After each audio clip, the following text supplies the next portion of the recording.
And if I told you today that there was a national leader who's the enemy of banksters, pornography, Freemasonry, Bolshevism, world government, and Zionism, you'd probably think that probably sounds like a pretty good guy.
After repeated warnings that went unheeded, Hitler decided to put a stop to the killing of his people and take back what had been stolen from them.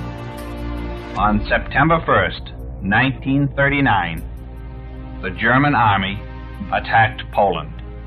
On the first day of the invasion of Poland, Hitler said, "Since 5:45 this morning, we are shooting back. From now on, we shall retaliate by giving bomb for bomb. Whoever shall fight us with poison shall be fought with poison." During the same speech, Hitler announced the non-aggression pact with the Soviet Union.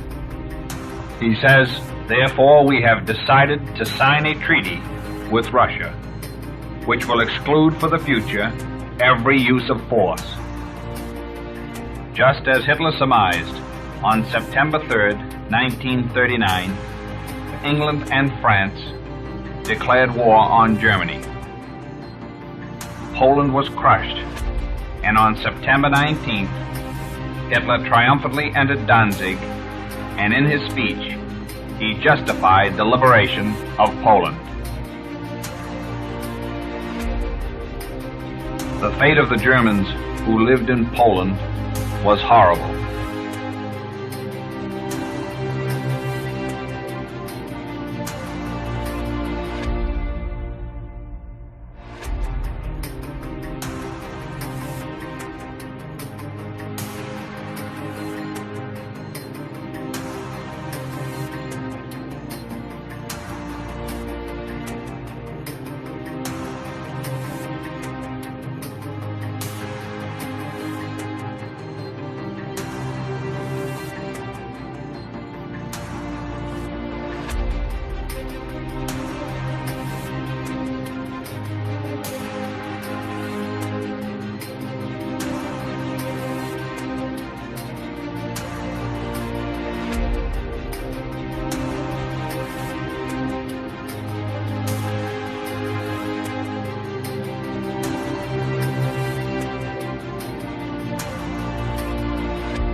In mid-September, the Russians occupied eastern Poland and the Baltic states, and communist troops attempted to conquer the Christian nation of Finland.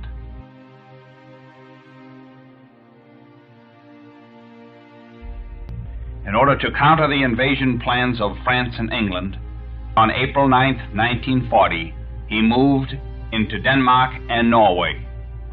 1 month later, he advanced into the lowlands and occupied Belgium, Luxembourg, and Holland before France and England could do so. On June 10th, 1940, from Rome, Mussolini declares war. La dichiarazione di guerra è già stata con gli ambasciatori di Gran Bretagna e di Francia. 4 days later, the German High Command announces over the radio the complete breakdown of all French fronts between the Channel and the Maginot Line. At this moment, the victorious German troops are marching into the open city of Paris.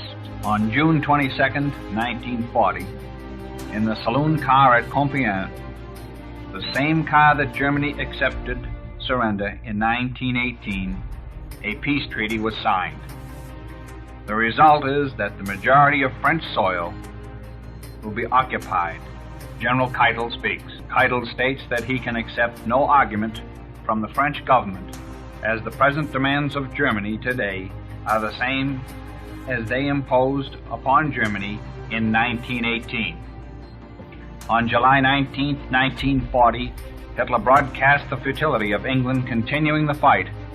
I feel obliged to my conscience to ask England to reason and not talk of victory. I see no argument that could lead to the continuance of this fight. The sacrifices it would take to continue this fight, I would like to also spare my own people. This plea for peace went unheeded.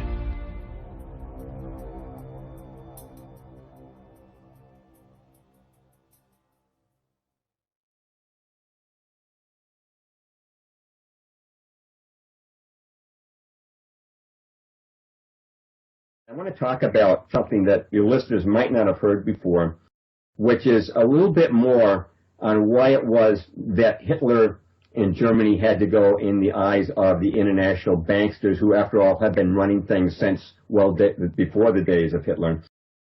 Arthur Laurie, who was a British chemist, professor, member of the Royal Society of Edinburgh, he said this in 1938, quote, "As long as Germany and Italy are under their present governments, they will not touch foreign loans.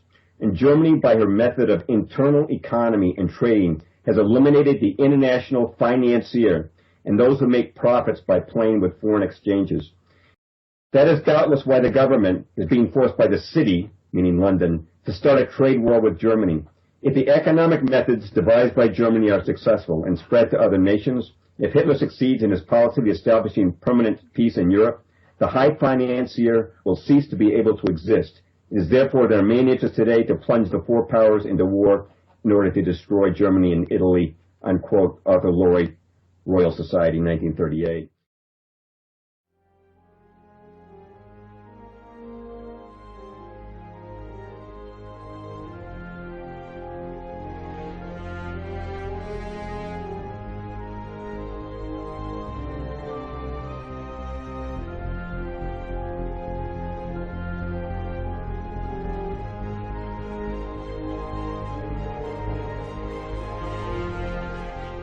There was a plan to invade Western Europe by Stalin. Even Brezhnev, Soviet Premier Brezhnev, admitted this in the 1970s, that Stalin was planning to invade Europe. If you ever wondered why the Germans and their allies captured so many soldiers in the opening month of the war, it's because Stalin's troops were bunched at his Western Front preparing for invasion. They were not arrayed in depth for defense. He was planning to invade.